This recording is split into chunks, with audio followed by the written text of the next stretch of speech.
नमस्कार। Sports can के आज के संस्करण के साथ मैं प्रशांत कुमार आप सभी श्रोताओं का स्वागत करता हूं। आज के अंक में खेल जगत की तमाम खबरों पर विस्तार से चर्चा के लिए हमारे साथ स्टूडियो में मौजूद हैं वरिष्ठ खेल विशेषज्ञ सौमित्र बोस। सौमित्र जी, स्पोर्ट्स कैन कार्यक्रम में आपका स्वागत है। नमस्कार नमस्कार नमस्कार। आइए सबसे पहले नजर डालते हैं अब तक की स्पोर्ट्स हेडलाइंस पर। जिन्सी कानाबार ने अंडर 14 ऑस्ट्रेलियन ओपन का खिताब जीता। कार्लोस अल्कराज और जोकोविच ऑस्ट्रेलियन ओपन के फाइनल में। भारत और न्यूजीलैंड के बीच 5वां T20 क्रिकेट मुकाबला कल। महिला प्रीमियर लीग क्रिकेट में गुजरात जायंट्स और मुंबई इंडियंस का मुकाबला जारी। और सैफ अंडर 19 महिला फुटबॉल चैंपियनशिप में भारत का मुकाबला कल मेजबान नेपाल से।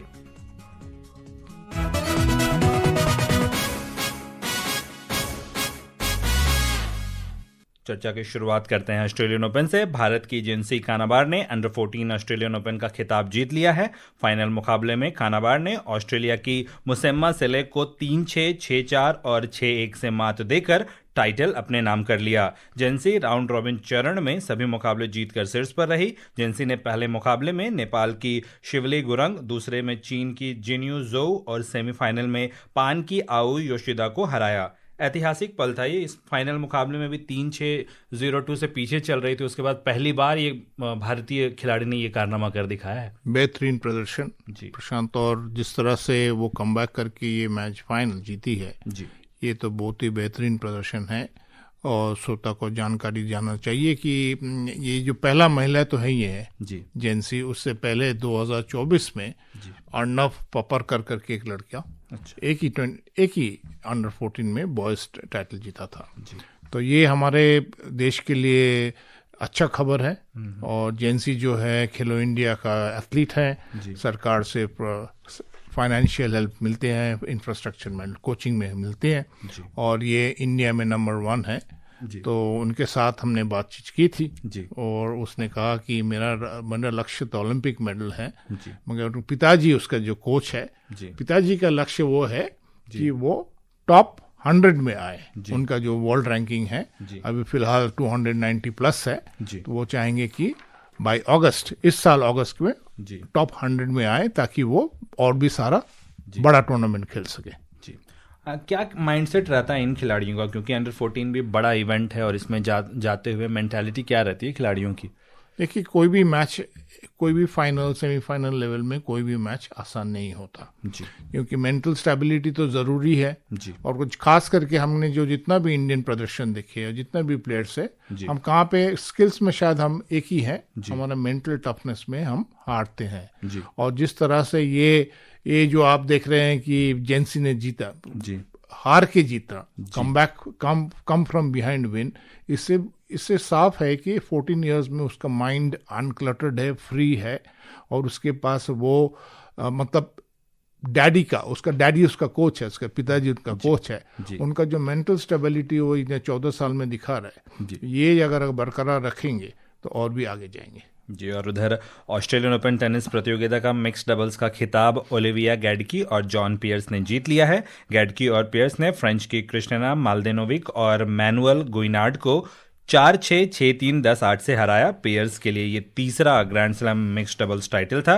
इससे पहले उन्होंने स्टॉर्म स्टैंडर्ड्स के साथ यूएस ओपन 2022 का खिताब जीता था। वहीं वुमेन सिंगल्स के फाइनल में कल एरिना साबालेंका का सामना एलिना रिबाकिना से होगा। उधर स्पेन के कार्लोस अल्कराज ने ऑस्ट्रेलियन ओपन पुरुष सिंगल्स के फाइनल में जगह बना ली है। सेमीफाइनल मुकाबले में आज अल्कराज ने जर्मनी के अलेक्जेंडर ज्वेरेव को 6-4, 7-6, 6-7, 6-7, 7-5 से हराया। वहीं दूसरे सेमीफाइनल में अभी तुरंत हमें खबर मिली है, जोकोविच ने 3-6, 6-3, 4-6, 6-4, 6-4 से यानिक सिनर को हराकर फाइनल में जगह बना ली है। फाइनल मुकाबला अब जोकोविच का रविवार को अल्कराज से होगा। काफी कांटेदार मुकाबला देखने को मिल सकता है। ऑफ कोर्स, अब देखिए प्रसाद, इससे ज्यादा बेहतर हो ही नहीं सकता, मगर जिस तरह से सेमीफाइनल मैच जोकोविच ने जीता है, उसका 11th टाइटल जाने के उम्मीदवार है, और हालांकि कार्लोस पहली बार तो ये तो आप देख ही सकते हैं कि हम अंग्रेजी में एक शब्द यूज करते हैं GOAT, गोट, जिसको हम मेसी को कहते हैं। तो ये भी अभी भी इतना 38 साल में भी ये जो सर्बियन है, ये टेनिस की जो गोट जो है तो गोट ही है जी। ये इस तरह से, जिस तरह से वो 5-4 घंटे से ज्यादा मैच खेल के उसने ये इस तरह से 25th ग्रैंड स्लैम के उम्मीदवार हैं और 38th ग्रैंड स्लैम फाइनल खेलेंगे। इसी से पता चलता है कि ये नोवाक जोकोविच कितना महान खिलाड़ी हैं, इससे तो पता चल रहा है।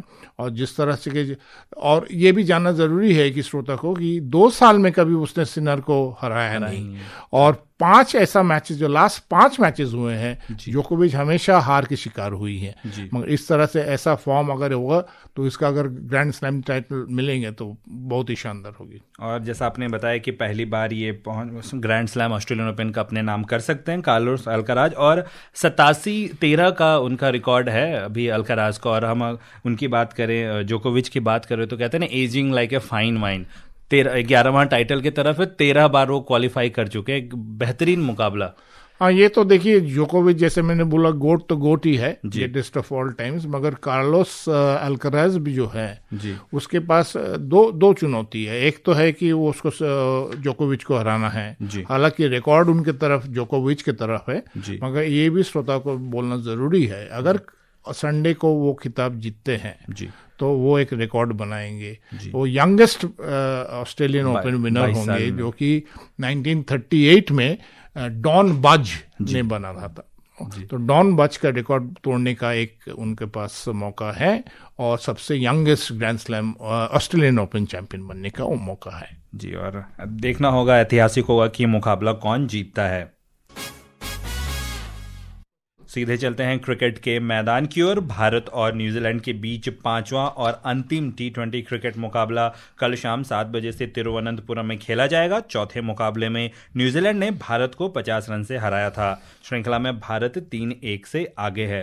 विश्व कप से पहले ये अंतिम मुकाबला है दोनों ही टीमों की अगर हम बात करें तो भारत के मद्देनजर क्या करना चाहेगी भारत टीम? एक्सपेरिमेंट करना चाहेगी? जो आउट ऑफ फॉर्म खिलाड़ी अब भी स्क्वाड में, क्या उनको मौका देना चाहेगी, या फिक्स्ड 11 जो वर्ल्ड कप में जाएगी उनके साथ उतरना चाहेगी? आप देखिए प्रशांत, इस तरह से इंडियन टीम पिक कर रहे, सिलेक्ट कर रहे हैं, जिससे क्लियर है कि वो एक्सपेरिमेंट कर रहे हैं जी। कि वो चाहेंगे कि ये मैच को एक रिहर्सल की तरह देखा जाए जी। और इसको दोनों टीम के लिए ये जरूरी है कि आप एक्सपेरिमेंट करें और बेस्ट 11 को पिक करें।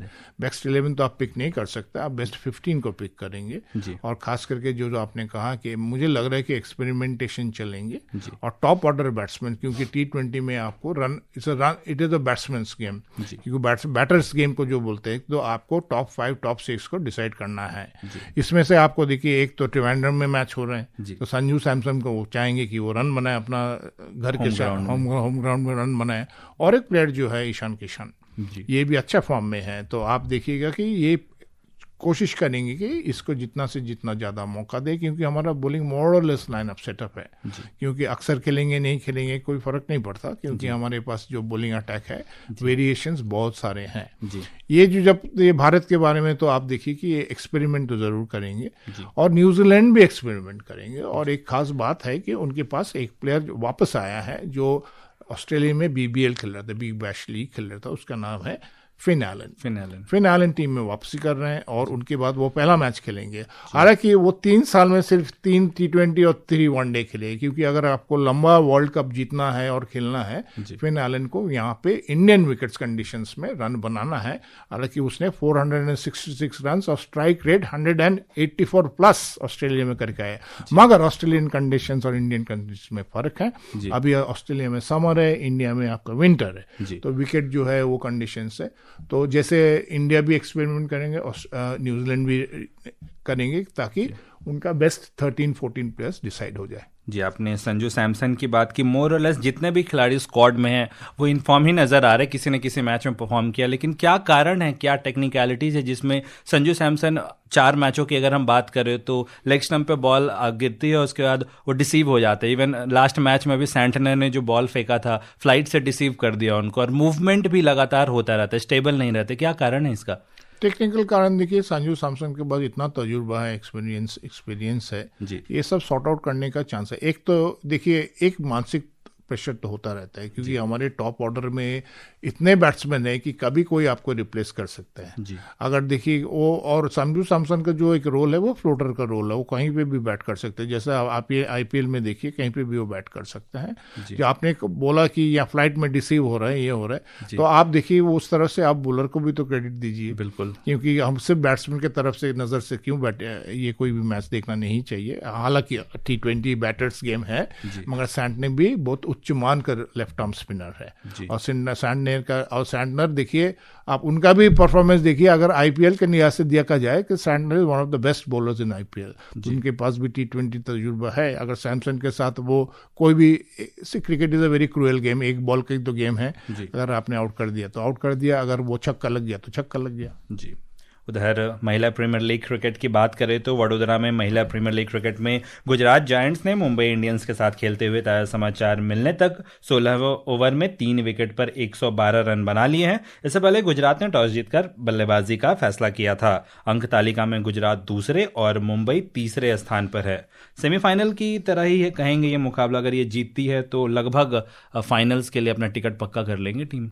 टिकट फाइनल तो नहीं बोलेंगे, उसके बाद एक एलिमिनेटर है जी, और T20 में कुछ भी हो सकता है। हालांकि ये जो मैच जो हो रहा है गुजरात और मुंबई में, मुंबई तो ऑन पेपर फेवरेट है, क्योंकि मुझे भी जब ये मैच का मैं पढ़ रहा था कि 8 मैचेस ऐसा हुआ है कि T20 मैचेस WPL में, और मुंबई ने सारा 8 मैच जीता है जी। और कोई टॉस जीत के बैटिंग करके उसको डिफेंड करना, शायद मुझे लगता है कि यही बेस्ट चांस है गुजरात का। तो पहले तो इनको मैच जीतना चाहिए। ये मैच जीतेंगे तो ठीक है, तो एलिमिनेटर में पहुंच जाएंगे। अगर हार भी गया है उनका चांस तभी भी बरकरार रहेगा। तब 2 फैक्टर के ऊपर निर्भर करेंगे। एक तो है कि जो नेक्स्ट एलिमिनेटर जो है दिल्ली और यूपी का मैच है, अगर यूपी दिल्ली को हरा दिया तो एक चांस है, और दूसरा फैक्टर जो काम करेंगे वो है नेट रन रेट। जी।